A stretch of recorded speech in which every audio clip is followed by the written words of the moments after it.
जय हिंद मेरे प्यारे स्टूडेंट, आप सभी को स्वागत है मेरे YouTube channel Sarvodaya science classes. जैसे कि आप लोग जानते हैं कि सितंबर लगभग खत्म हो गया है, लेकिन अभी तक आपने इंग्लिश का थोड़ा भी तैयारी नहीं किया है, तो टेंशन लेने की कोई बात नहीं। मैं आपके लिए एक शानदार बैच लेकर आया हूं इंग्लिश का, जिसे आप क्रैश कोर्स भी बोल सकते हैं। और इस क्लास में आपको बहुत ही बेहतरीन तरीका से मैं प्रैक्टिस कराने वाला हूं। देखिए, मैंने यहाँ पर लिखा भी है सितंबर टू जनवरी। हालांकि सितंबर बहुत खत्म भी हो गया यहाँ पर। और ये जो अपना टारगेट है बिहार इंटर परीक्षा 2026 के लिए है, ये 2025 के लिए नहीं, 2026 के लिए है। क्लास 12 के लिए इंग्लिश 100 मार्क्स। अब इसमें आप ये बोलेंगे साइंस के लिए है कि आर्ट के लिए है या कॉमर्स के लिए, तीनों के लिए है। तीनों जो स्ट्रीम का स्टूडेंट है आप ज्वाइन कर सकते हैं, इस चैनल को सब्सक्राइब कर सकते हैं और यहाँ पर अच्छा से तैयारी कर पाएंगे। तो चलिए स्टार्ट करते हैं। यहाँ पर देखिए, सबसे पहला बात है कि इंग्लिश जो हम लोग तैयारी कर रहे हैं 100 नंबर का। कितने नंबर का? 100 नंबर का। और बिहार बोर्ड में जो इंग्लिश पूछा जाता है वो 2 सेक्शन में पूछा जाता है, यानी कि 2 पार्ट में पूछा जाता है। एक हमारा होता है ऑब्जेक्टिव और दूसरा होता है सब्जेक्टिव। ऑब्जेक्टिव में हमारा होता है 50 नंबर और वहीं हमारा सब्जेक्टिव में होता है 50 नंबर। दोनों मिला करके अगर हम ऐड करेंगे, दोनों को कुल निकालेंगे तो 100 नंबर का आ जाता है। तो ऑब्जेक्टिव सबसे पहले हम बात करेंगे। ऑब्जेक्टिव में क्वेश्चन कहाँ से आएगा? तो सबसे पहले आपको रेनबो टेक्स्ट बुक से आएगा। रेनबो टेक्स्ट बुक आपको पता होना चाहिए यदि आप 12th का स्टूडेंट है तो। उसके बाद स्टोरी ऑफ इंग्लिश से आएगा। स्टोरी ऑफ इंग्लिश का इंग्लिश हो गया। उसके बाद इंग्लिश ग्रामर, जो कि हर स्टूडेंट इसको स्टडी करते हैं। ये तीनों जगह से आपको ऑब्जेक्टिव क्वेश्चन आएगा। अब सवाल ये है कहां से कितना क्वेश्चन आएगा, इस पे भी आते हैं। उसके बाद सब्जेक्टिव की बात करेंगे, रेनबो टेक्स्ट बुक्स, उसके बाद स्टोरी ऑफ इंग्लिश, उसके बाद इंग्लिश ग्रामर। और इसको पहले इधर जाने दो, एडजस्ट करें। और यहाँ पे कंपोजिशन क्या होता है? बेसिकली ऐसे वगैरह एप्लीकेशन वगैरह ये सब आएगा, क्योंकि ग्रामर के अंतर्गत इसको नहीं रखा जाता है, क्योंकि ग्रामर एक क्या है, रूल्स के अकॉर्डिंग ये नहीं आता। उसके बाद हम बात कर लेते हैं ऑब्जेक्टिव की। तो 50 नंबर का ऑब्जेक्टिव में हमारा इंग्लिश ग्रामर से 60 क्वेश्चन आएगा। कितना क्वेश्चन आएगा? 60 क्वेश्चन। और एक क्वेश्चन आप सही करेंगे तो 1 नंबर मिलेगा। उसके बाद रेनबो टेक्स्ट बुक से लगभग 26 नंबर इसलिए आ जाता है क्योंकि रेनबो टेक्स्ट बुक में 2 सेक्शन है, सेक्शन 1 और सेक्शन 2, यानी कि प्रोज सेक्शन और पोएट्री सेक्शन। प्रोज सेक्शन में हमारा कुल 11 चैप्टर है और पोएट्री सेक्शन में 10 चैप्टर है। तो दोनों मिला के 21 चैप्टर है, दोनों से लगभग 26। मैं कोई एग्जैक्ट नहीं बता रहा हूँ, 26 भी हो सकता है, 24 हो सकता है, 25 हो सकता है, 27 भी हो सकता है। और वही स्टोरी ऑफ इंग्लिश से 12, 13, 14 के आसपास क्वेश्चन रहने वाला है। टोटल क्वेश्चन आप अगर ऐड करेंगे तो 60, 26, 86, 14 कितना हुआ? 100 नंबर का, यानी कि 100 ऑब्जेक्टिव आपको एग्जाम में आएगा। अब 100 ऑब्जेक्टिव एग्जाम में आएगा, सवाल ये है 100 क्या 100 बनाना होगा? नहीं बनाना होगा। 100 में से आपको मात्र 50 ही बनाना होगा, क्योंकि आपका जो एग्जाम है 50 नंबर का है। ऑब्जेक्टिव कितना नंबर का? 50।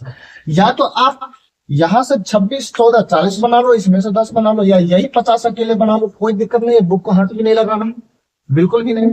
चलिए, उसके बाद हम बात करते हैं सब्जेक्टिव की।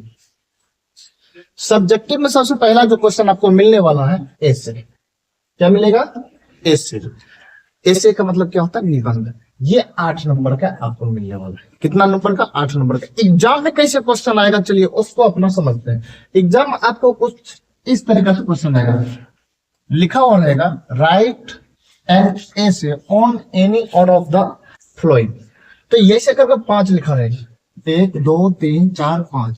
ये 5 में से किसी एक पर ही लिखना है और आपको एग्जाम में 8 नंबर मिलेगा। अब सवाल ये एक और उत्पन्न होता है कि सर हम इतना ऐसे कैसे याद करेंगे? तो डोंट वरी, क्योंकि आप सर्वोदय साइंस क्लासेस को फॉलो कर रहे हैं, टेंशन होने बिल्कुल भी नहीं दूंगा। थोड़ा सा भी भारी नहीं लगेगा आपको इंग्लिश, एकदम बच्चों की तरह इंग्लिश सीखोगे और एग्जाम में जाकर के 90+ करके आओगे, ये मेरा गारंटी है। चलिए, उसके बाद की हम बात करते हैं, पहला जैसे हो गया आपका 8 नंबर का, नोट करते रहिएगा, सब्जेक्टिव है ये।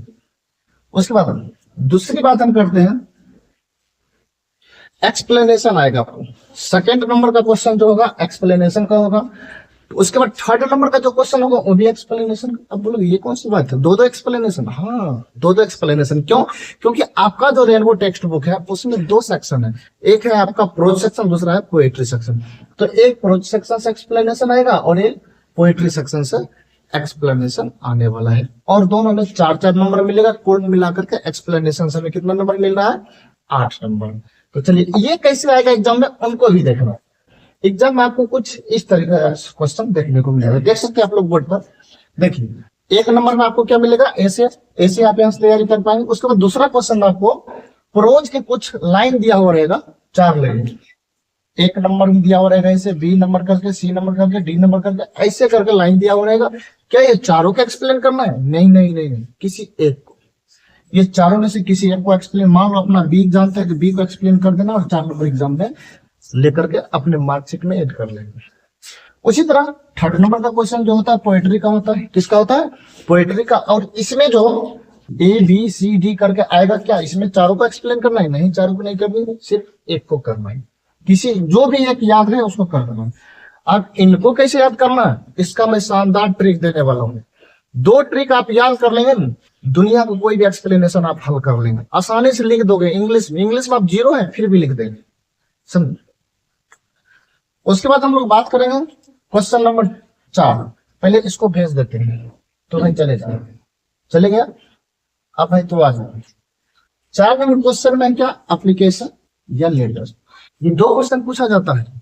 4 नंबर का जो क्वेश्चन आएगा एग्जाम में, आपको एप्लीकेशन आएगा या तो लेटर। 4 नंबर के ही क्वेश्चन में एप्लीकेशन लिखेंगे फिर भी आपको 5 नंबर मिलेगा, लेटर लिखेंगे फिर भी आपको 5 नंबर मिलेगा। एप्लीकेशन का हिंदी होता आवेदन, लेटर मतलब पत्र। इससे पहले जो एक्सप्लेनेशन उसका हिंदी होता है स्पष्टीकरण। कोई लाइन रहता है उसको स्पष्ट करते हमको एक्सप्लेन करना होता है, व्याख्या करना होता है। आई होप आपको समझ में आया होगा। हम बात करते हैं कि अब लेटर एप्लीकेशन कैसे एग्जाम में आता है, उसको भी देख लेते हैं। देखिए ऐसे 4 नंबर क्वेश्चन रहेगा, पहला आपको लेटर लिखा हुआ रहेगा और करके उसके बाद एक एप्लीकेशन रहेगा। हालांकि ये भी एप्लीकेशन लेटर ही होता है, ये होता है इनफॉर्मल लेटर, ये होता है फॉर्मल। चलिए अब हमको बनाना क्या है एग्जाम में, क्या हमको दोनों चीज की तैयारी करनी है, लेटर भी सीखनी है एप्लीकेशन भी सीखनी है? नहीं, जब दो में से कोई एक ही बनाना है तो सिर्फ एप्लीकेशन की तैयारी करो, बहुत ही शानदार है एकदम। मैंने इसका वीडियो भी अपलोड कर चुका, मैं अपने पर्सनल चैनल पर निकेत कुमार इंग्लिश क्लासेस में, आप वहां जाकर के देख सकते हैं। अदरवाइज इस पर जब क्रैश कोर्स चलेगा इंग्लिश का तो यहाँ तो हमने बताना तो अनिवार्य ही है, तो आप लोग मेरे साथ जुड़े रहेंगे। तो 4 नंबर में आपसे पूछा जाएगा एप्लीकेशन। चलिए उसके बाद हम 5 नंबर में आने से पहले इसको पहले भेज देते हैं भाई साहब को, चले जाते, चला गया।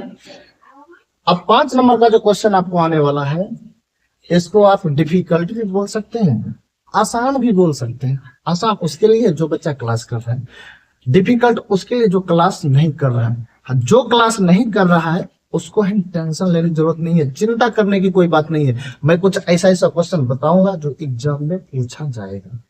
तो 5 नंबर का क्वेश्चन आंसर आपका कितना नंबर का? 10 नंबर का। तो ये किस तरह से पूछा जाएगा, कुछ इस तरह से पूछा जाएगा।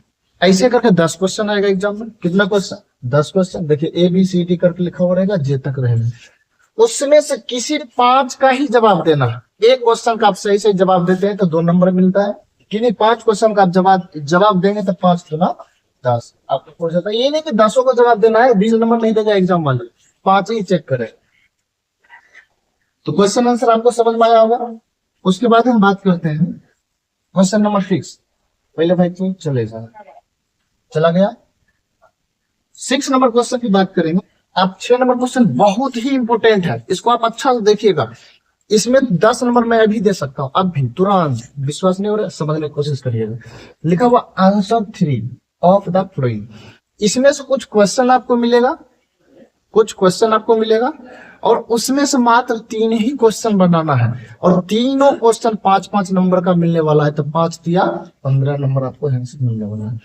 अब 6 नंबर क्वेश्चन में क्यों बोला इंपोर्टेंट है, क्योंकि इनमें बहुत बच्चा है ना फंस जाता है। खास करके बिहार में बच्चा होता है कि इंग्लिश में बहुत कमजोर होते हैं। इंग्लिश में कमजोर होने के कारण यानी कि उसको क्या छोड़ना चाहिए, क्या बनाना चाहिए, उसको ये पता नहीं होता है। सारा का सारा मतलब पूरा समुद्र में तैर जाते हैं, किनारा का पता ही नहीं चलता। देखिए 6 नंबर क्वेश्चन का हम बात करेंगे तो सबसे पहले ए नंबर करके ऐसे करके लिखा रहेगा। पहला बात लिखा रहेगा right the summary of any of the flowing poem, यानी कि एक कविता का समरी रहता है। 10 चैप्टर होता है कविता पोएट्री में, 10 chapter. Sweetest love I do not go की मैं बात कर रहा हूँ, वो वाला सेक्शन की। तो उसमें से 10 में आपको 3 लिख देगा, ऐसे ऐसे करके। ये तीनों में से किसी एक पर आप समरी लिख देंगे, चाहे इस पर लिखो, चाहे इस पर, चाहे इस पर, आपको 5 नंबर वहां से मिल जाएगा। उसके बाद बी नंबर पर लिखा हुआ write the summary of any of the following prose. ये प्रोज वाला सेक्शन है जिसमें इंडियन सिविलाइजेशन एंड कल्चर है, उनमें मतलब उसी सेक्शन की बात कर रहा हूँ। ये सभी में से किसी एक पर लिख देंगे, 5 नंबर यहाँ से आपको आसानी से मिल जाएगा, 5 नंबर वहां से मिलेगा। उसके बाद सी नंबर देखिए 3 क्वेश्चन है, चाहे इसको बनाइए 5 नंबर, इसको बनाइए 5 नंबर, इसको बनाइए 5 नंबर। यदि आप ये तीनों जानते हैं तो समरी लिख दीजिए 5 नंबर मिलेगा, एक ये समरी लिख दीजिए 5 नंबर मिलेगा, ये तीनों में इसको एक लिख दीजिए 5 नंबर मिलेगा, 15 नंबर आपको यहाँ पर पूरा हो जाएगा। 15 नंबर आपका यहाँ पर पूरा हो जाएगा। अब लोग सर ये क्या, अभी तो आप बोले तो 10 नंबर मैं देने वाला हूँ। बिल्कुल, क्योंकि इसमें और क्वेश्चन बचा हुआ है, तो आप थोड़ा सा पेशेंस रखिए। कौन सा क्वेश्चन बचा हुआ है? अभी मैंने सी तक कराया, सी तक समझ में आया।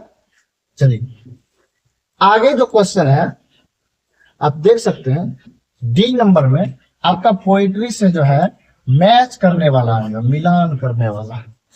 ए बी सी, ए नंबर में पोएम का समरी, बी नंबर में प्रोज का समरी, सी नंबर में स्टोरी ऑफ इंग्लिश का जो लॉन्ग क्वेश्चन आंसर होता है, लॉन्ग क्वेश्चन का आंसर, उसमें से 3 दिया रहेगा, 3 में से किसी एक को लिखना है। और डी नंबर में मैच करने वाला, ये तो है कहीं नहीं जाएगा नंबर, आराम से। इस तरह से 5 आपका पोएट का नाम दिया हुआ रहेगा और इधर पोएट्री का नाम यानी कि पोएम का नाम। बस आपको मिलान कर देना है, चैप्टर, उसका राइटर का नाम, पोएट और उसका पोएम का नाम याद रखना है, मिलान कर देना। 5 नंबर कहीं नहीं जाएगा, बस 10 याद रखेंगे, वहां से 5 नंबर एक ये। तो 6 नंबर क्वेश्चन में से एक आप ये बना लेंगे, डी नंबर। चलिए उसके बाद क्या है, उसके बाद नंबर ए में आपको मिलेगा ट्रांसलेशन। क्या मिलेगा? ट्रांसलेशन। अब ये 10 ट्रांसलेशन हो देंगे एग्जाम वाले, कितना देंगे? 10। क्या हमको 10 का 10 बनाना है? नहीं, एक नंबर 5 का है, 10 में से मात्र हमको 5 बनाना है। कितना बनाना है? 5। क्या ट्रांसलेशन बनाना है? आगे मैं बताऊंगा करना क्या है, पहले ध्यान दीजिएगा। डी नंबर मैंने अभी डी नंबर मैंने क्या बोला? पोएट्री। और उसके बाद ई नंबर क्या बोला मैंने? ट्रांसलेशन। अब आगे की मैं बात कर रहा हूँ, एक और होगा एफ नंबर। एफ नंबर में भी है मिलान करने वाला, ये है प्रोज सेक्शन का। अब देखिए ये तो 5 नंबर का है, कितना नंबर का है? ये भी आपका 5 नंबर का है। अब क्वेश्चन कौन सा नंबर का है? 6 नंबर का क्वेश्चन में बात कर रहा हूँ जो 15 नंबर का था। देखिए आप एफ नंबर वाला बना लेंगे, प्रोज का 5 नंबर मिल जाएगा। उसके बाद डी नंबर वाला आप बना लेंगे पोइट्री का, वहां से आपको 5 नंबर मिल जाएगा। 5 5 हुआ ना 10। अभी जाइए फटाक से बैठिए, 10 से 15 मिनट समय दीजिए, ये 10 नंबर आराम से लिख लीजिए। 100 लिख करके उसमें से -10 कर लीजिए, मात्र 90 नंबर अभी के बाद तैयारी करनी है। आई होप आपको समझ में आया होगा। 6 नंबर का क्वेश्चन बहुत इंपॉर्टेंट। एक बार और मैं बताता हूँ, 6 नंबर क्वेश्चन आपको मैंने क्या बताया था अभी, 15 नंबर, ध्यान सुनिएगा। सबसे पहले क्या है? सबसे पहले समरी है पोएम का। उसके बाद क्या है? प्रोज का समरी है। किसका समरी है? प्रोज का समरी है। तो पोएम या प्रोज का समरी दोनों में से किसी एक का तैयारी कर लेना, 5 नंबर वहां से मिल जाएगा। नहीं तो ट्रांसलेशन आता है तो फिर उसको भी तैयारी करने की जरूरत नहीं है। और 10 नंबर तो आपको मैचिंग से मिल रहा है। कहां से मिल रहा है? मैचिंग से। तो 10 और 5 15, बस इतना ही करना है। बाकी सबको है छोड़ देना है। स्टोरी ऑफ इंग्लिश में नहीं करना, छोड़ देना है, समझिए। उसके बाद लास्ट आता है हमारा पैसेज। क्या आता है? पैसेज। अरे भाई सब तू कहाँ आता है? चल इधर इधर चल चल, यहीं रहना। चलो देखो यहाँ क्या लिखा है? पैसेज। और ये पैसेज के साथ में एक और आपको मिलेगा, और करके रिसाइज करने के लिए मिलेगा। ये सब आप लोगों की बस की बात नहीं है, इसको हाथ भी नहीं लगाना, सिर्फ पैसेज करना है। क्यों? ये पैसेज क्या चीज होता है जब जब आप जानते हैं। इसमें एक स्टोरी लिखा हुआ रहेगा, स्टोरी को आपको एक बार पढ़ लेना है अच्छा से। नीचे उसका 4 क्वेश्चन रहेगा और चारों क्वेश्चन का आंसर देना है उस स्टोरी में से ढूंढ ढूंढ करके। बस काफी आसान है, बिल्कुल आसान है। तो अभी इस वीडियो देखने के उपरांत आप लोग क्या करेंगे, सबसे पहले जाकर के मैच करने वाला याद करेंगे। क्या याद करेंगे? मैच करने वाला। 5 नंबर आपको क्रोज से और 5 नंबर आपको पोएट्री से। 5 10 नंबर फिक्स कर ही लेना है, बाकी बात मेरे ऊपर सारा चीज छोड़ देना है। जो मैं करूंगा वो आपको करना है, उस पर टेंशन नहीं लेना है। उसके बाद क्या करना है, सिर्फ आपका अपना मार्कशीट देखना है रिजल्ट के लिए। चलिए आप पैसेज को मैं थोड़ा दिखा देता हूँ, ये कैसे आता है एग्जाम में। ये कुछ इस तरीका से है, ये थोड़ा बड़ा है। हाँ, इस तरीका से लिखा रहेगा, read the passage and answer the questions that follow. यानी कि रीड द पैसेज केयरफुली वहां लिख कर आएगा 12th में। इसको ऐसे है ना, Sarojini Naidu was educated in her early years under her father's on care. इसको इस तरह से पहले पढ़ लेना अच्छा से। बस नीचे से आपको 4 क्वेश्चन देखने को मिलेगा। कितने क्वेश्चन देखने को मिलेगा? 4 क्वेश्चन आपको यहाँ पर देखने को मिलेगा। बस इन चारों के एक एक जवाब देना है, एक एक नंबर आपको वहां से आपको मिल जाएगा बड़ी आसानी से। तो इन सभी चीज के लिए आपको क्या करना होगा? कुछ नहीं, बस इस चैनल को सब्सक्राइब करना होगा। और जैसा कि मैंने वादा किया है, मैं आपके वादे पर 100% यानी 100% खड़े उतरने की कोशिश करूंगा, बशर्ते कि आपका साथ चाहिए।